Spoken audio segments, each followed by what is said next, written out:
Ahoy! Justin from Selkirk Marine here, down here at beautiful Lake Roosevelt again. Not the nicest day, but there's still a little bit of sunshine. Behind me I got a 220 Pro fish that I'm going to show you guys.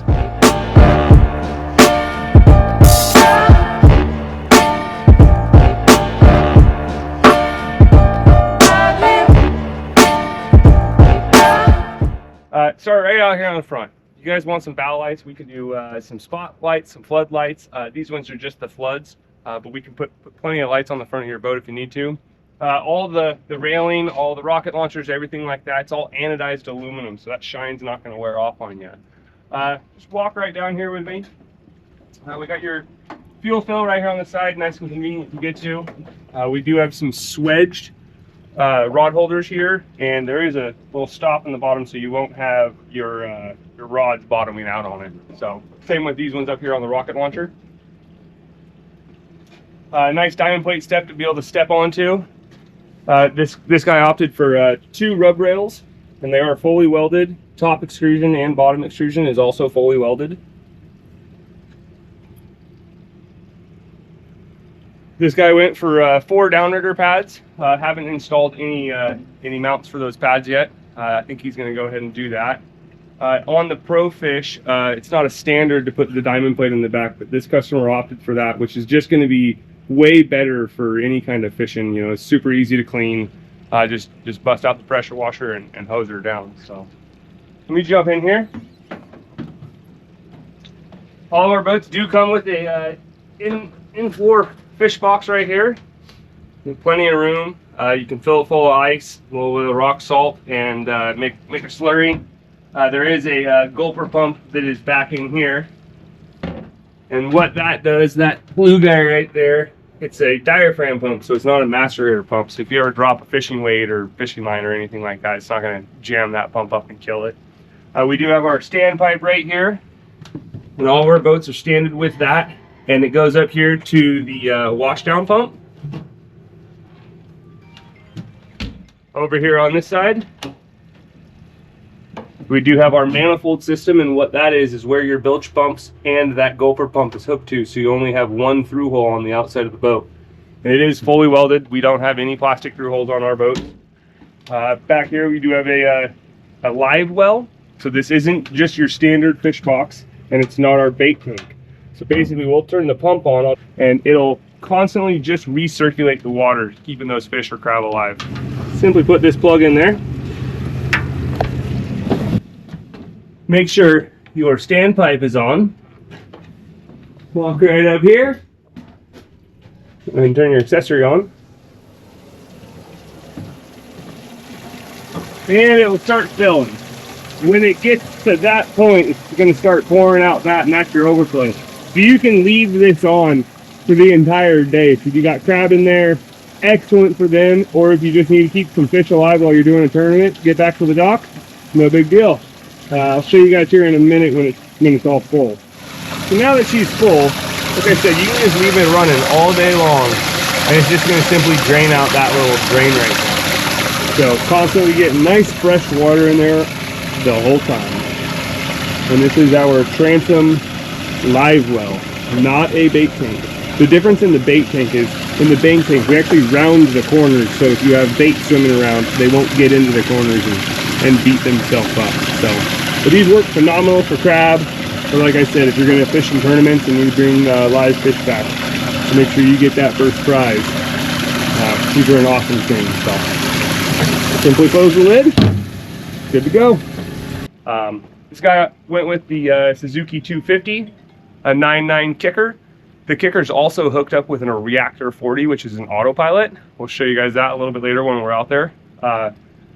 When you guys buy a boat from us too, you're not going to have to figure out how to set that thing up. What we're going to do today is we're going to take these boats out and we're going to break the motors in for you. We're going to calibrate the Reactor 40. We're going to go through all the Garmins and stuff like that and make sure it's just nice and set up, so when you guys get the boat, you guys are ready to go fish. Right here is where your battery switch is, right next to your walk-through door, so it's super convenient. Right as you walk onto the boat, simply just turn your batteries on.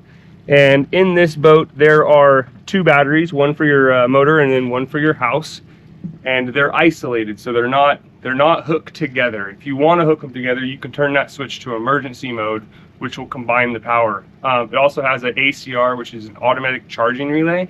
And what that does is when the motor is charging, it'll detect which battery needs that juice. And so it'll divert the charge to the battery that needs it the most. So let's work our way into the cabin. We do have a aft deck light right here for at night. The door does have a little latch right here, so you can run with the door open and it's not going to be swinging in on you. All of our doors are greasable hinges, so they're not going to be all squeaky on you. This guy opted for this flooring. It's one of our older floorings we used to put in our offshores. Now we went to an LPV in the offshores, so we had just a little bit left of this flooring. So it's not a standard we use. So, yep. And then we got the gray upholstery, very, very high-end upholstery. This stuff's very tough. There is storage underneath both of the bench seats. The bench seats can be turned into a bed. You simply slide them off. We got 2 rods that go in these holes, and then you just basically put the backs right here, and you can make a full bed. And they simply slide right back on. Both front suspension seats right here, they're i3mm suspension seat. There is an adjustment up front if you want it firmer or not. And they are definitely nice and comfortable. So they do have some squishiness to them. Up here at the captain's helm, we got the Garmin 1243. Here's your Garmin for your Reactor 40. We do have a standard Horizon VHF radio. All your standard bilge pump switch, wiper switch, washdown, stuff like that. We do have a 12-volt cigarette lighter and a USB port to charge phones and whatnot.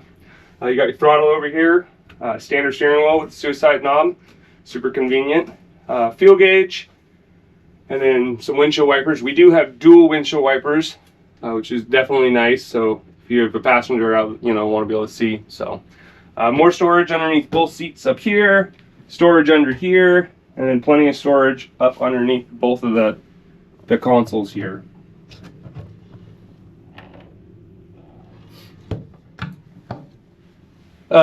Both of our windows do have screens, so you can put the screen down. And the windows, they're actually a little bit tinted, so you don't have that sun glare. Also, a lot of people think aluminum boats are going to get really hot. Up underneath our roof panel there, this is actually a 100 gauge aluminum that we put this vinyl on. And behind that is 1-inch hard rigid foam. So it's actually going to take the heat and block it away from you guys versus just coming in. The lights up top here, they are an Aluminotech light, and they are dimmable, waterproof. They do red, white, or red and blue. Let me show you the dimming thing though. So you turn them on, rock your switch, and now it'll lock that dimness in, so you don't need it super bright in the mornings. And then they'll do the red, and they'll do the blue as well. And now here's full power. When you want the light, you will have the light. This boat does have two cup holders in it. We do have some trays up here that are carpeted. So if you want to store some stuff up there, there's plenty of storage there as well. Moving up here into the bow, this door right here isn't just a standard flimsy piece of metal. We did give it a frame, so it's super, super strong and not flimsy by any means. There's a little kickstand right here, so you can drive with the boat open, or the door open. You can drive the boat with the door open. There we go. Words. We do have some more storage up front for lines, buoys, anchors, and stuff like that. And then there is 2 big oversized drain holes, so any kind of water that does happen to splash on the bow and whatnot will exit the boat rather quickly. So it's just kind of a quick tour. If there's something I missed and you guys want to hear about later, just leave us a comment down below. Please like and subscribe, and until next time guys, over and out.